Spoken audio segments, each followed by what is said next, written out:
There is a huge well of resolve, courage, bravery, connectedness that is available when people do go on their own existential journey of exploring what these feelings are within themselves around their awareness to environmental disruptions that we have to deal with.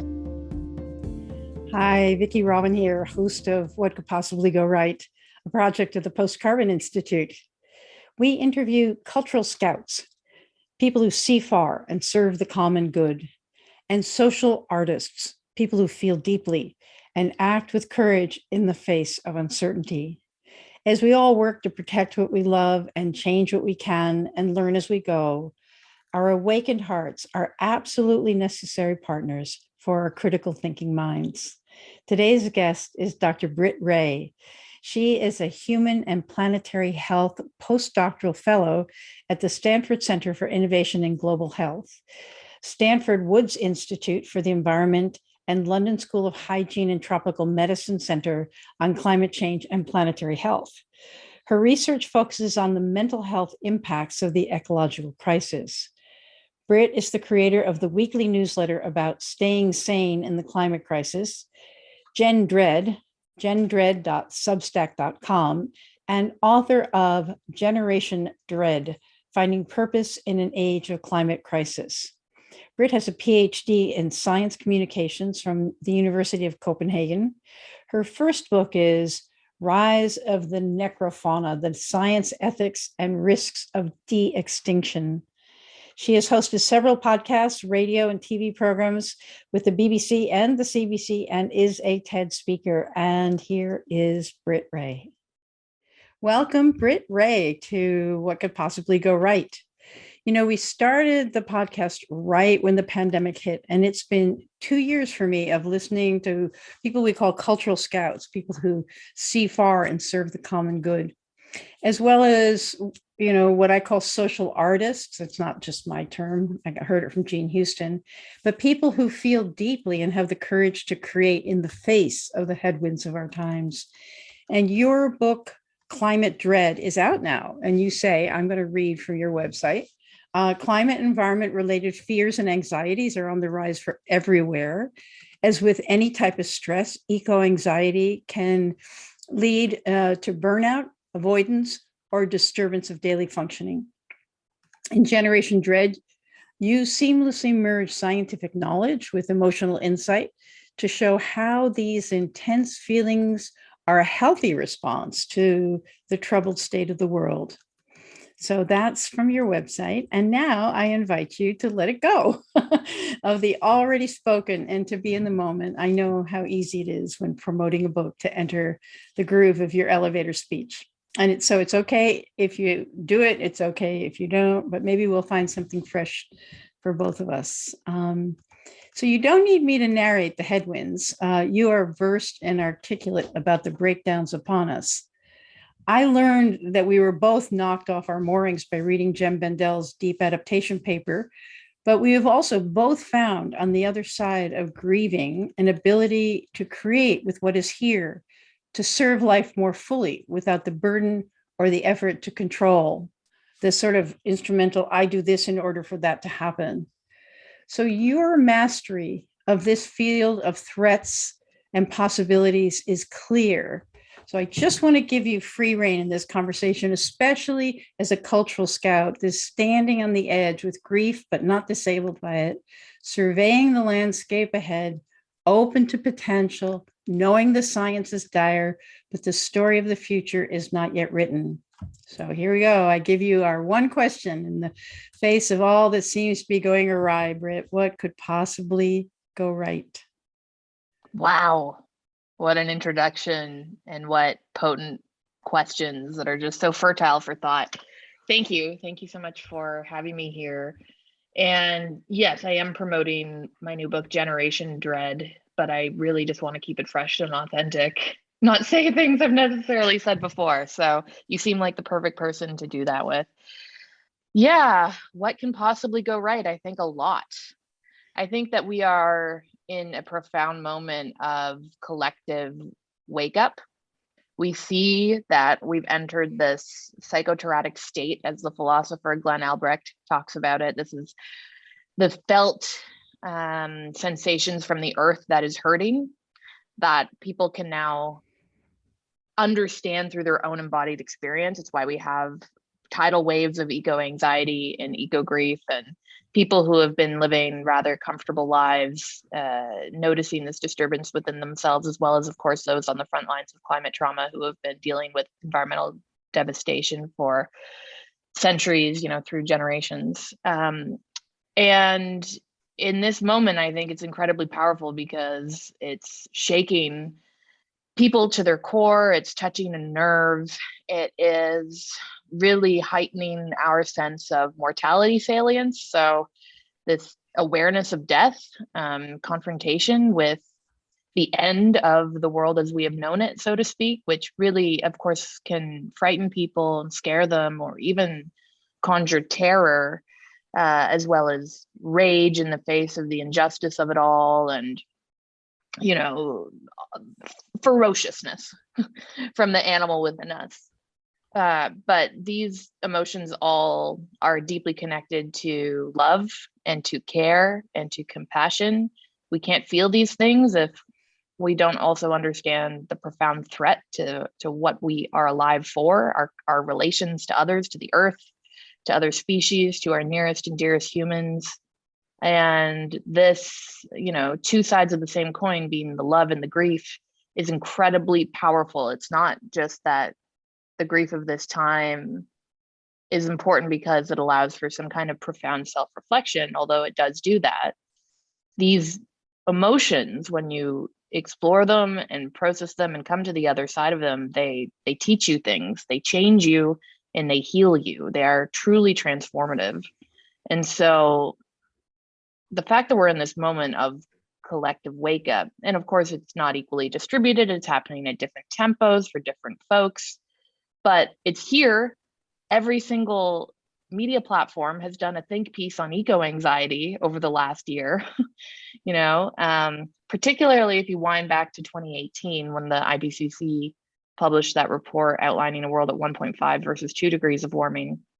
That seemed to be this catalyst for many people to become in touch with their environmental emotions, who previously had only, observed it intellectually, but not necessarily felt all that much.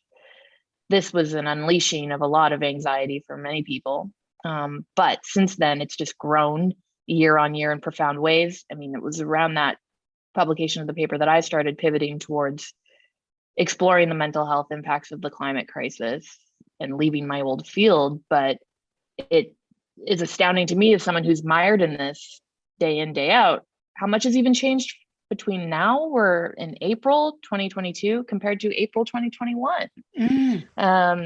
This is an incredible surge of momentum and care around these constructs in people's lives, and them becoming relevant to the emotional experiences of many, even though, of course, we still have lots of people distanced enough, eyes closed enough to not be disturbed, and their psychological defenses are still protecting them, and they're kind of going on as though climate crisis isn't a big deal. But and we also know this is about more than just the climate crisis, of course. It's biodiversity and land transformation and water scarcity and food shortages and climate migration and stoking conflict and all the rest of it. So I think that these turbulent waters that are getting choppier, that are also intersecting with synchronous crises such as the pandemic, right? Such as the glaring obviousness of systemic racism and marginalization, intergenerational trauma from the oppressiveness of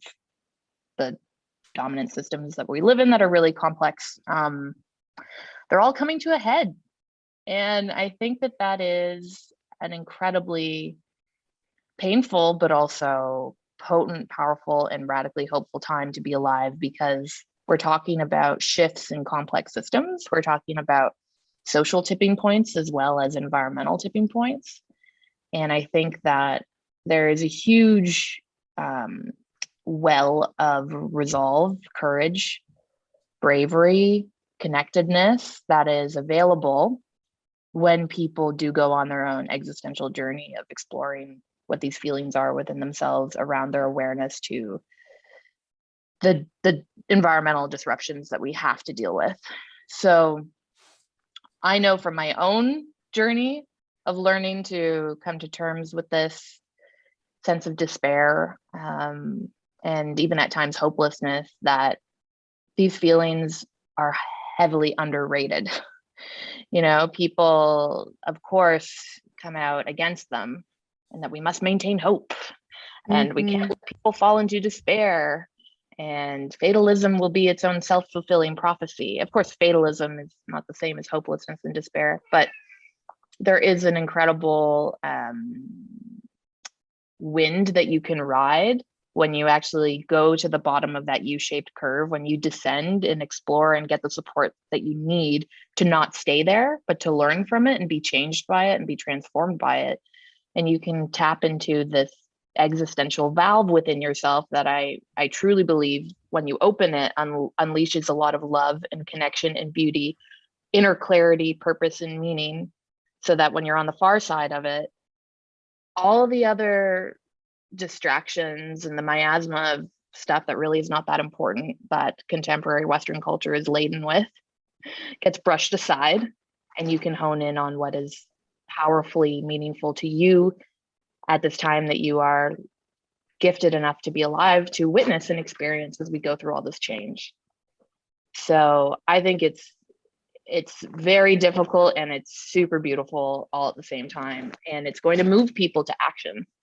And it's not just this external action that we also clearly need. I mean, that's pivotal. We need the political and psychological will to make system changes.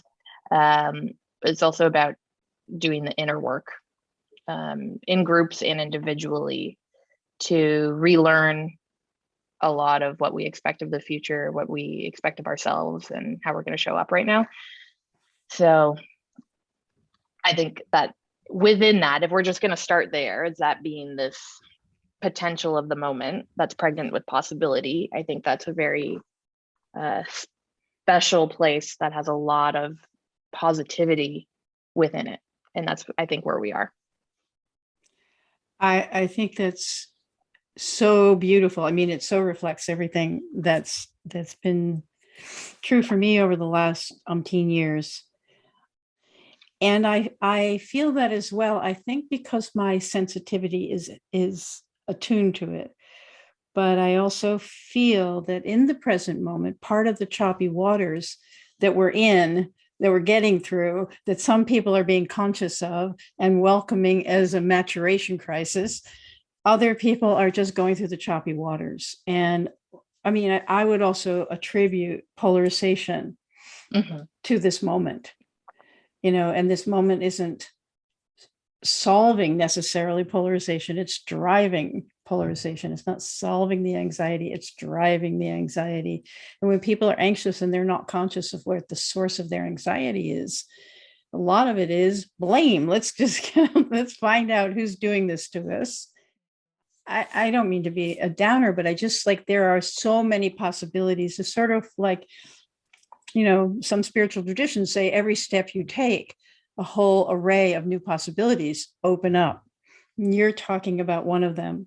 And can you just reflect a little bit on the relationship of those of us who are welcoming this crisis of maturation and those who are in reaction to it and making choices that are antithetical? We only have to talk about the war in Ukraine, right. Making choices that are antithetical to what really must happen now. It's like I watch all of that, driving refugees and blowing up things and sending all this stuff into the environment. So it's, and I see it, my heart is open to that, but my mind also says okay, fine, this is a piece of what's cracking and the effort to just keep in control. So would you reflect on that? Because I don't think I'm the only one who thinks about that. You're certainly not the only one who thinks about that. Yeah. And then one thing that I do have a lot of concern around is just how far right we are going to swing as things get tougher as a global community, because strong men with simple answers to complex problems are where a lot of people who feel their fear activated can offload some of that worry and get a false sense of being in control. And of course, we see people with power in that vein clutching to what they can do to protect that authoritarian command over resources and dominant ways of relating. And of course, that's exactly what needs to be dissolved and reformed through an ethics of partnership. And that's a lot to ask of a world filled with toxic petro masculinity, right? Running states. Petro masculinity. I love that. I mean, it's daunting for sure, but I think that what is amazing about this moment and hopeful from some kind of collective unconscious place even is that we're being invited to relearn our own innate wisdom, to be able to tap into what we know to be true about why we're here and what life offers us, the things that really bring us joy and fulfillment in terms of a culture of care. We're being invited into reckoning with our own potential for emotional intelligence so that we can reconnect to the parts of us that care and that take responsibility in life, as the psychoanalyst Sally Weintraub so wonderfully puts it in her theory of the climate bubble in her book, The Psychological Roots of the Climate Crisis. And of course, it's like the film Don't Look Up, if you've seen it. Instead of doing that deep interrogation and reflection on emotional intelligence or what this inner wisdom could be, we're distracted with celebrity culture and hot takes on social media. And I mean, it feels all the more just dark in its humor that as we are being invited to do this meaningful spiritual psychological work, we are increasingly getting tied up in an incredibly high profit industry that is paid to kind of chop up our attention spans, in terms of the reign of tech and the endless distractions that we're navigating and so on and so forth. So it does feel kind of mythological. Yes. In terms of the times we're in and what we're being called to do and the challenges that we face.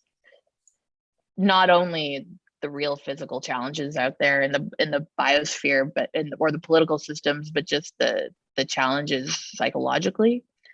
But then maybe because the sharper the blade becomes that we're dancing on, the more potent that potential is for change. It feels like there's some kind of momentum heading to a climax. Not that I'm saying there's going to be some day where the world flips inside out and we're a new species and we've evolved, but it does stir these emotions in people, which cause them to do that work. And if supported and if open, hopefully help change in that kind of, great turning way that Joanna Macy and others talk about.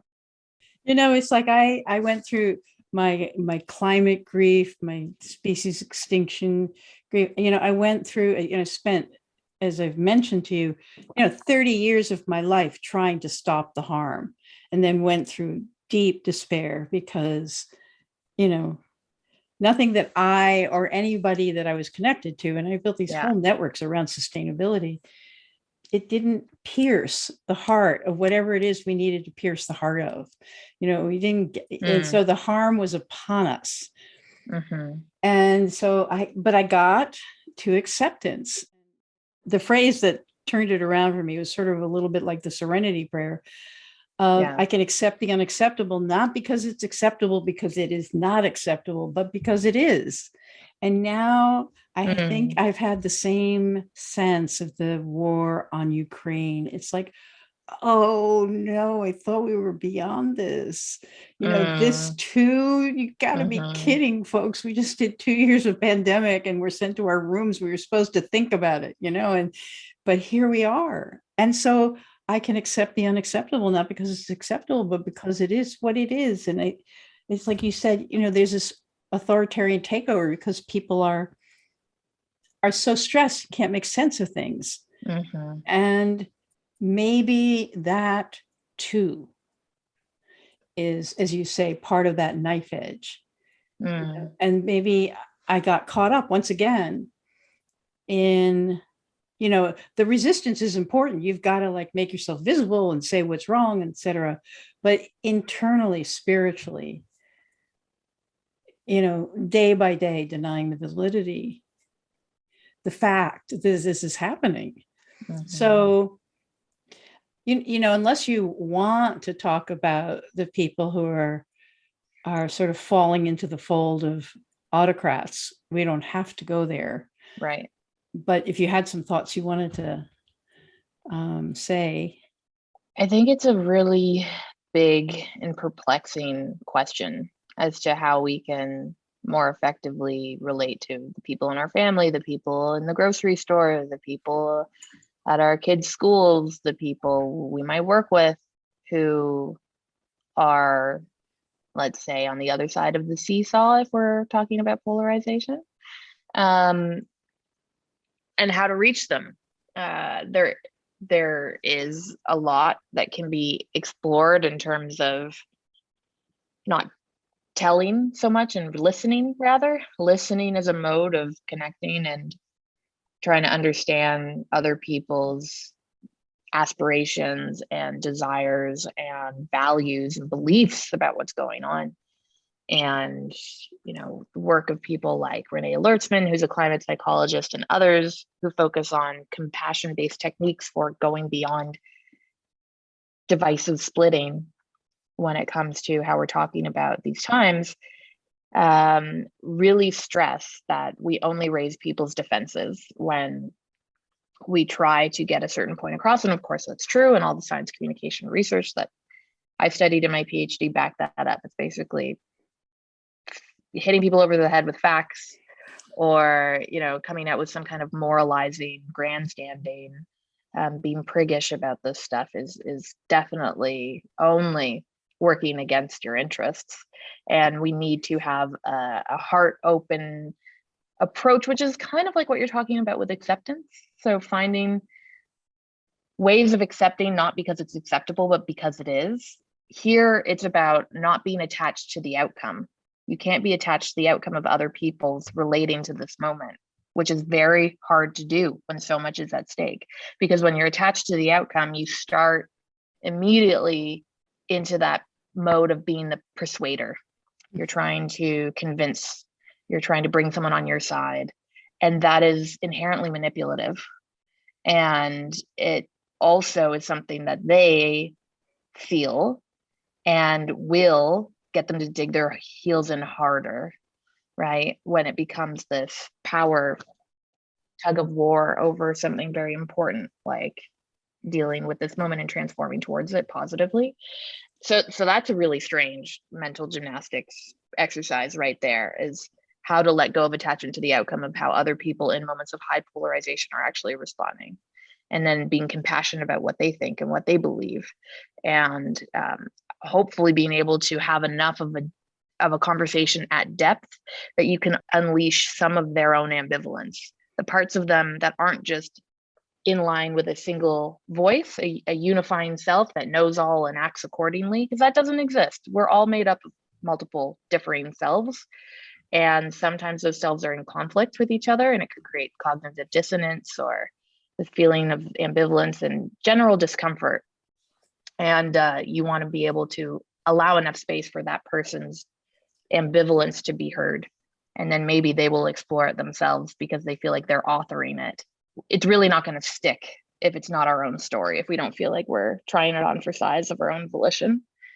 And I think those ideas, we have the body of work around deep canvassing, which is a way of doing canvassing, door-to-door canvassing that is really heart-based, compassionate, open, and really takes a lot more time when you're trying to talk with people about political issues that you might not see eye to eye on. And similarly, motivational interviewing, which is this anti-intuitive force of behavior change when talking about difficult issues, developed originally to try and get people off of harmful behaviors like smoking and, drinking too much, but has been brought into the climate psychology space as a way to talk when, of course, behavior change is the goal, but you cannot cling to persuading someone because it's not going to work.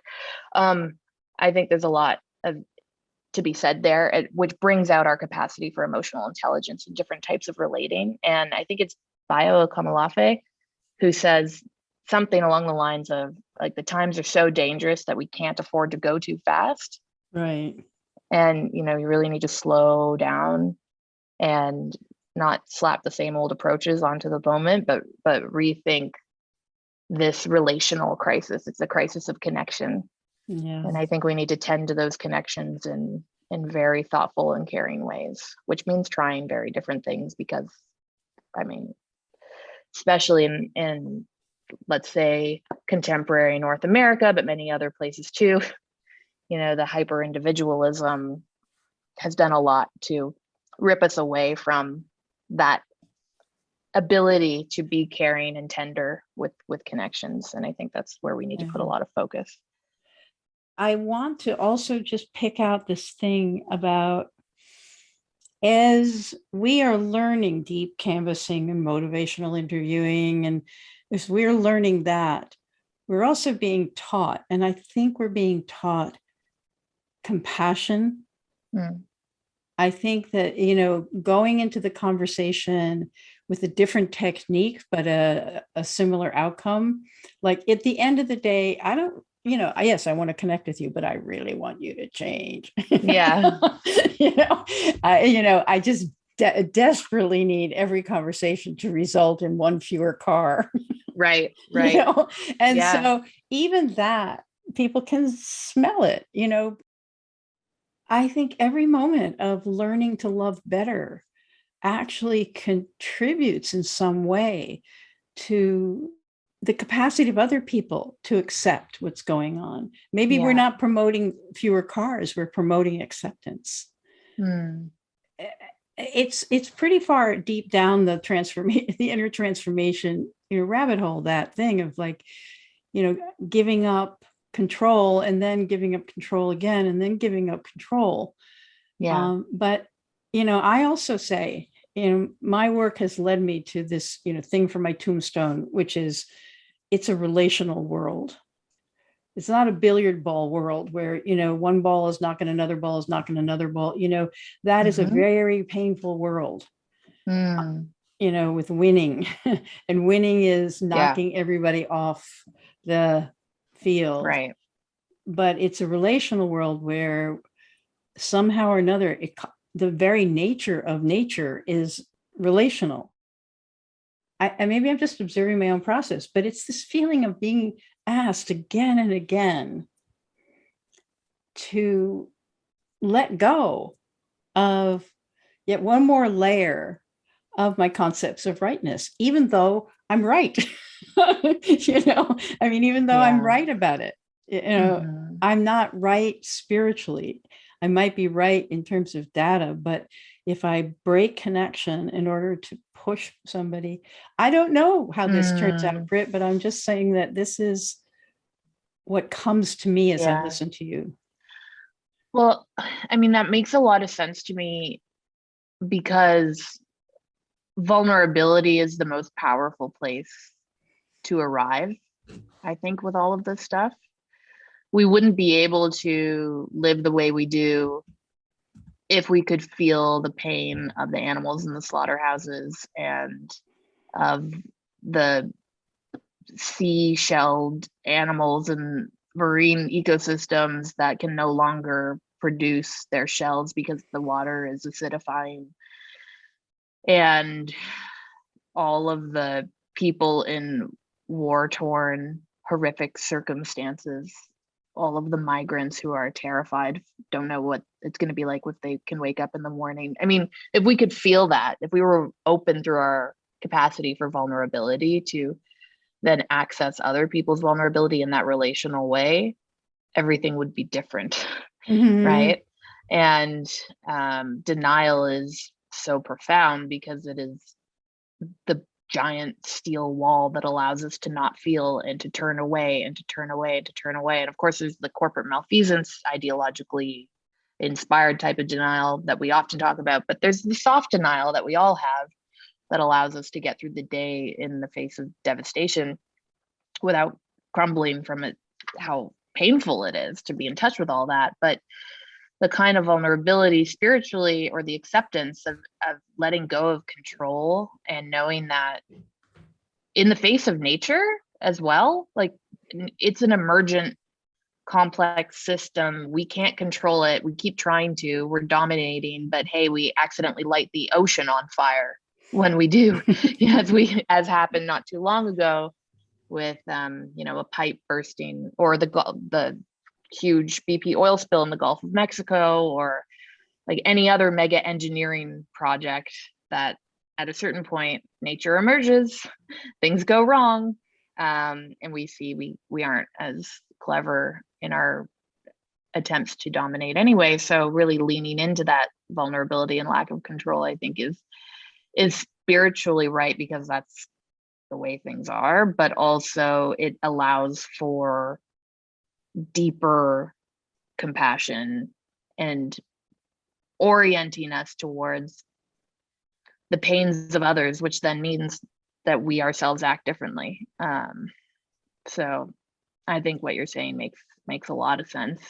And tons of people are clinging with white knuckles so hard to anything that prevents them from feeling vulnerable, Exactly. I think of, when you were talking, the other thing I thought of was that to feel takes time. To think it's much faster than feeling. Yeah. And I think with enough time, we could feel all the things you mentioned. It's to feel is to heal. It's another little motto of my podcast, is like what I've learned from my guests is we can't heal the world if we can't feel the world. We're going to try to fix it, but we're actually, fixing is not what we need to do. It's healing. I'm going to back up because I have one other question I have for you. Yeah. Do you see that, like teenagers and down have a different orientation to this climate crisis than people who were schooled in a sort of a technological solutionary era? Yeah, I'm glad you bring that up. I think there's no shortage of technological solutions that are still used in education of young people today. The power of startup culture and Silicon Valley and innovation and all that is still very much with us, which pumps out those ideas of visionary solutions for the moment. I think it's that young people cannot afford, spiritually, psychologically, they cannot afford to not be focused on this. It's causing them huge distress. I'm extremely concerned about it. It is so much worse for young people who are feeling eco-anxious and grieving and angry, not just because the environment isn't doing well and they're upset naturally because of the breakdown in our life support systems, which then becomes an embodied response that they feel.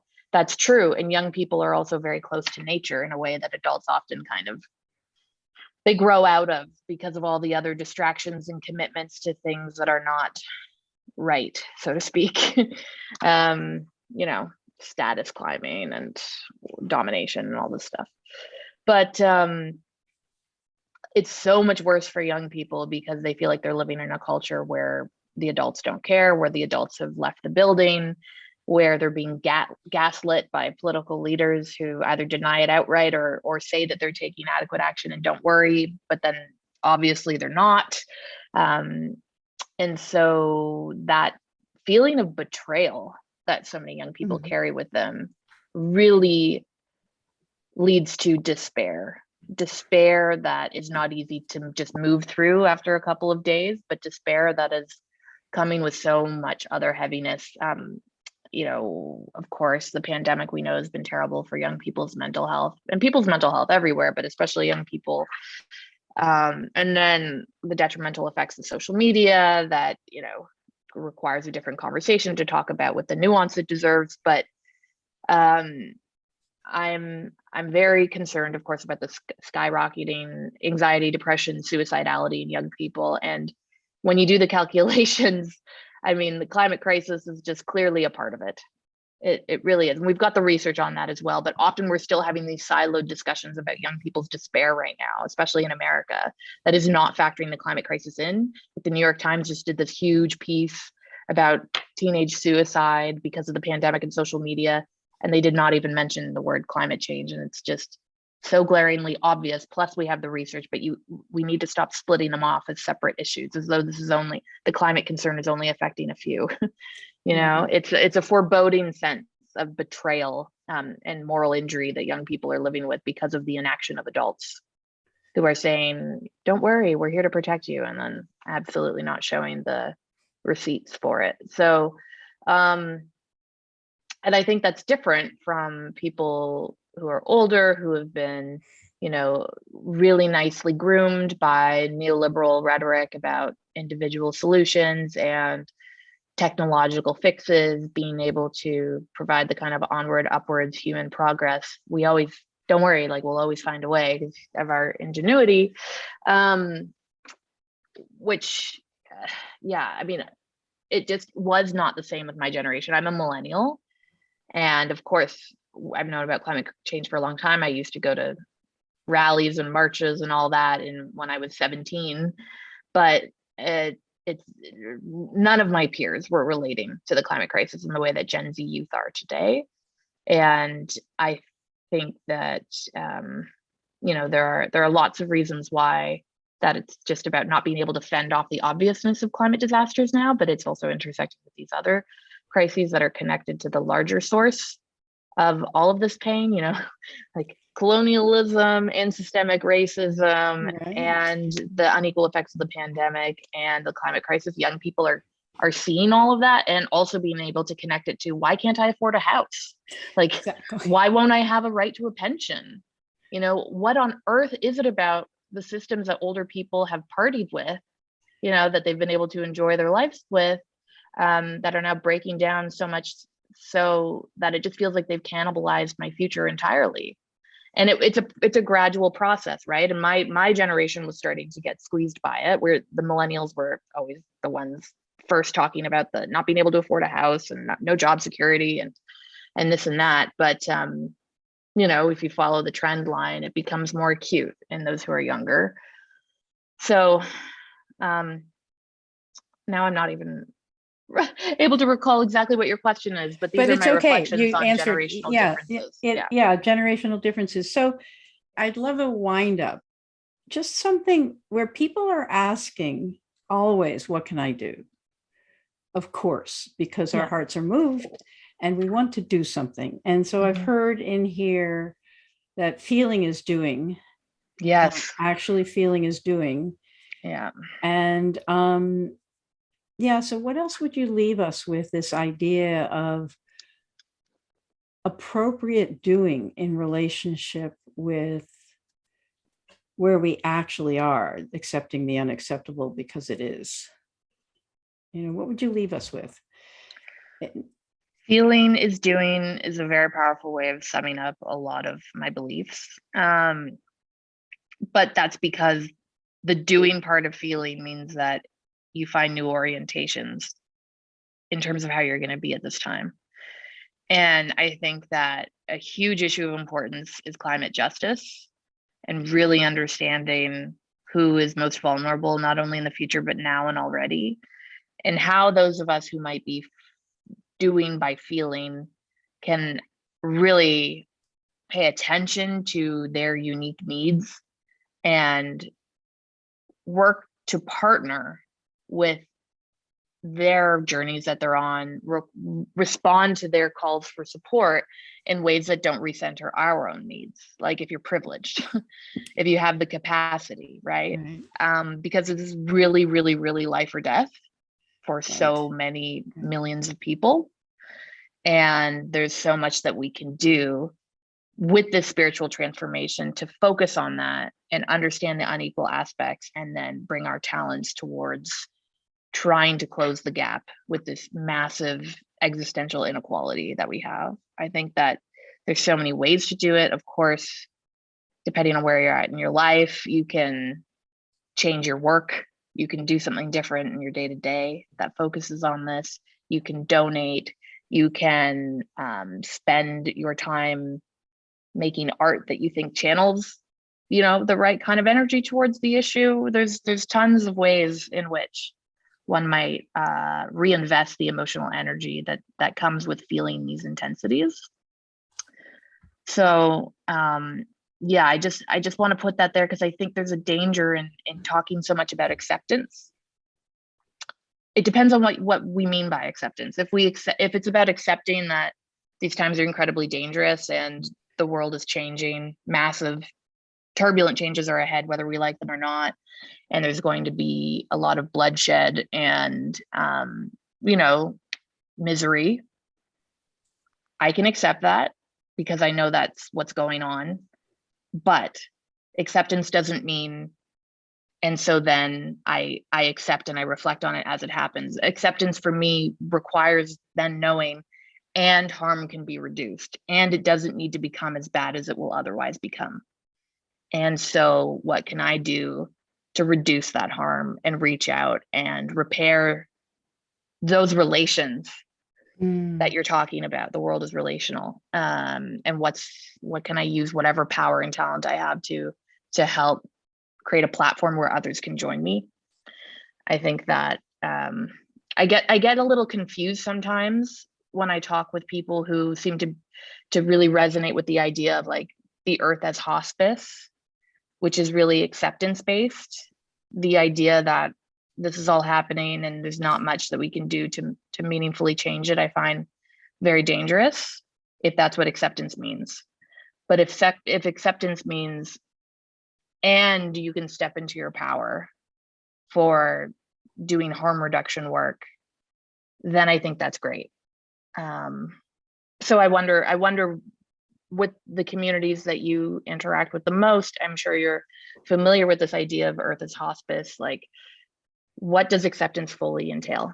Well, glad you asked, because my friend Lynn Twist speaks often about this idea, which I actually think might have been generated by Dwayne Elgin, who maybe took it from somebody else. But it's like we're in a dual process. We're hospicing that which is dying and must die because it's reached its senescence and it's, but we're midwifing what's coming into being. It's like when you look at that Joanna Macy, I think that her picture is, there's one curve that's going like this, but there's another curve that's coming out of it. This is the midwifing part of it. And, it's not that you're going, as a midwife, you're not inventing the baby. It's right. Not that you're controlling a situation and you're making a baby.